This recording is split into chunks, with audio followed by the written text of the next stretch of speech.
Salut les musicos, comment que c'est? J'espère que vous allez bien. Aujourd'hui, on va parler d'une guitare de légende, la Gibson Les Paul.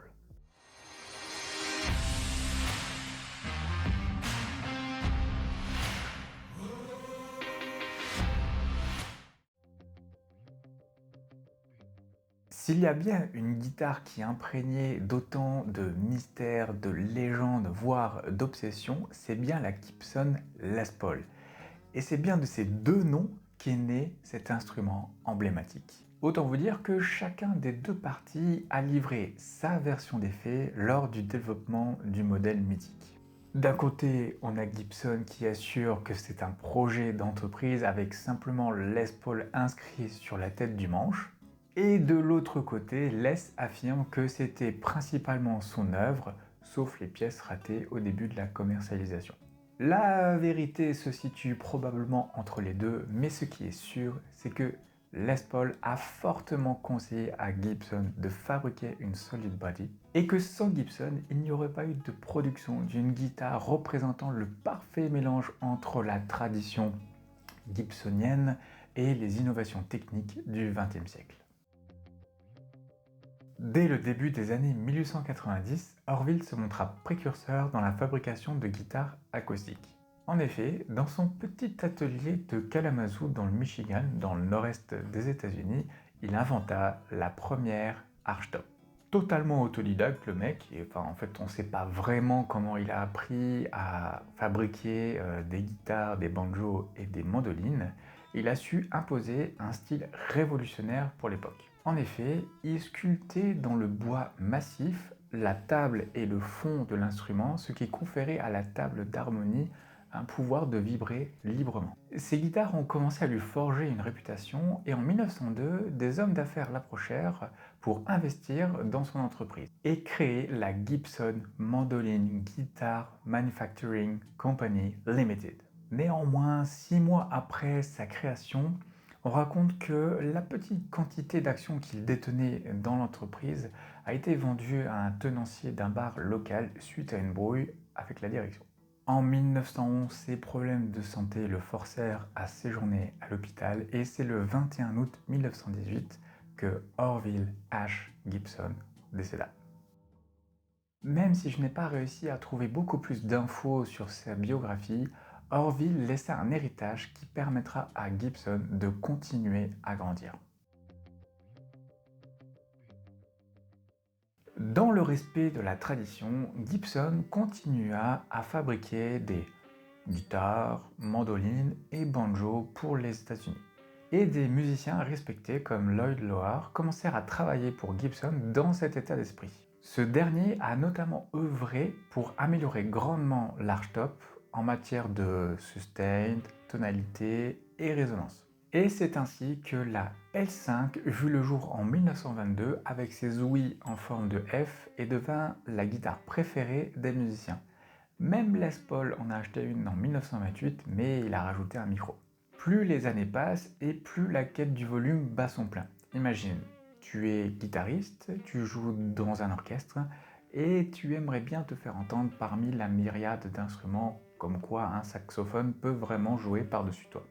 C'est ainsi que vers 1930, Gibson commença à électriser ses guitares pour les amplifier. Beaucoup d'essais ont été faits, mais Gibson étant traditionnaliste de nature, l'amplification a été traitée différemment. Ils estimaient qu'il fallait créer un micro adapté à un instrument qu'ils détenaient déjà. Facile à dire, mais c'est bien ce que Guy Hart, le directeur général de l'époque de Gibson, demanda à ses ingénieurs. Peut-être une intuition que les guitares électriques allaient exploser les ventes?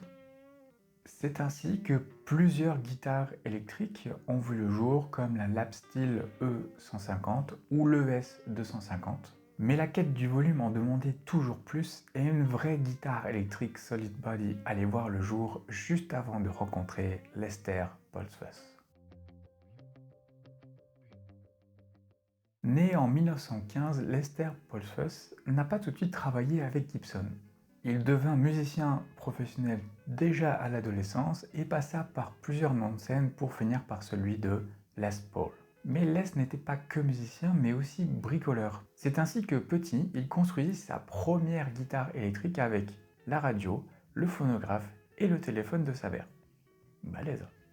Et quelques années plus tard, il a même failli collaborer avec Paul Bixby et même Leo Fender, donc re-balèze le mec, mais il était en train de développer un prototype qui allait révolutionner le monde de la guitare. C'est ainsi qu'en 1940, il présenta la bûche. Oui, t'as bien entendu, la bûche. En fait, c'est le surnom qui a été donné à sa première guitare électrique Solid Body lorsqu'il l'a présentée dans un bar dans le Queens. Bien décidé à présenter son prototype à un fabricant de renom, il alla chez Gibson et au final, ils ont ri quand ils ont vu la bûche. Ouais, ils ont ri. Tout comme la poêle à frire d'Electrostring ou alors la rame de canoë de Leo Fender, comme quoi l'histoire leur donnera raison d'avoir essayé de présenter leur prototype. Donc finalement, Les Paul reprit le cours de sa vie et expérimenta l'enregistrement multipiste, qui était révolutionnaire déjà pour l'époque, et se maria avec Mary Ford en 1949 et connurent un énorme succès.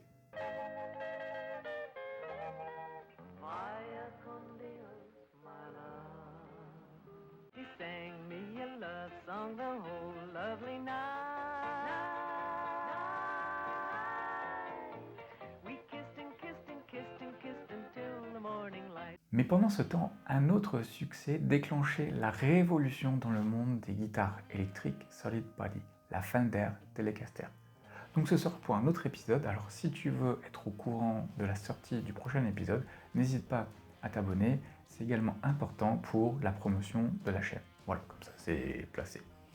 Devant ce succès grandissant de la Telecaster, Gibson se devait de réagir. Donc imagine la scène, Guy Hart, le PDG on va dire de Gibson à l'époque, prend son téléphone et appelle Les Paul.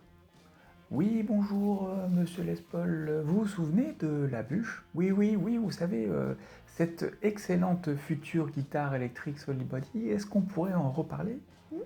Voilà. Néanmoins, Gibson voulut rester dans la tradition, et c'est ainsi que le forme et la galbe de la guitare ont été adaptés des grosses jazzbox de l'époque, que pour les micros des P90 à simple bobinage en premier ont été utilisés, et enfin les 4 boutons, la forme de la tête du manche et les incrustations dans la touche existaient déjà dans la gamme de chez Gibson. Il ne manquait plus que la rencontre avec Les Paul. Donc le patron de Gibson décida d'emmener ce prototype dans le studio d'enregistrement de Les Paul. On raconte que quand Les Paul l'a essayé, ses yeux se sont émerveillés. Et c'est ainsi qu'après plusieurs itérations, vu que c'était un prototype, la première Gibson Les Paul au fini Gold Top, donc doré, sort en 1952 avec l'ensemble cordier chevalet que Les Paul avait inventé. Ce dernier affirme également que la finition Gold Top était son idée. Après quelques péripéties liées à une mauvaise compréhension de la part des ingénieurs de Gibson, notamment sur le cordier, Gibson prit en compte les remarques de Les Paul, mais ne se contenta pas simplement de les corriger et en profita pour sortir un nouveau chevalier, le Wrap Around. La Les Paul commençait à faire son chemin, malgré les ratés du début, mais l'histoire raconte que Lester avait conçu 2 versions de la guitare, la dorée, donc la finition Gold Top, et la noire. C'est ainsi qu'en 1954, Gibson honora sa promesse en sortant le modèle noir sur le marché, mais aussi le modèle Junior, qui devint le modèle populaire chez les artistes scène de garage, alternative ou punk. Il était inévitable que Gibson finisse par développer une guitare électrique Solid Body qui aurait beaucoup ressemblé au modèle de Les Paul, même sans son nom. Mais sans l'élan de ce dernier, elle serait sans doute sortie plus tard et n'aurait pas engendré une telle sensation sans sa signature sur la tête de manche. Reconnaissons également que lorsque les deux se sont associés pour la concevoir, l'impact médiatique de Les Paul et d'un fabricant de renom tel que Gibson a permis à la Gibson Les Paul de faire naître une guitare de légende. Merci d'avoir écouté jusqu'au bout, c'est cool pour le watch time. N'hésite pas à t'abonner et à activer la cloche. Je te dis à bientôt dans le prochain épisode et n'oublie pas, la musique est un art, tu en es l'artiste.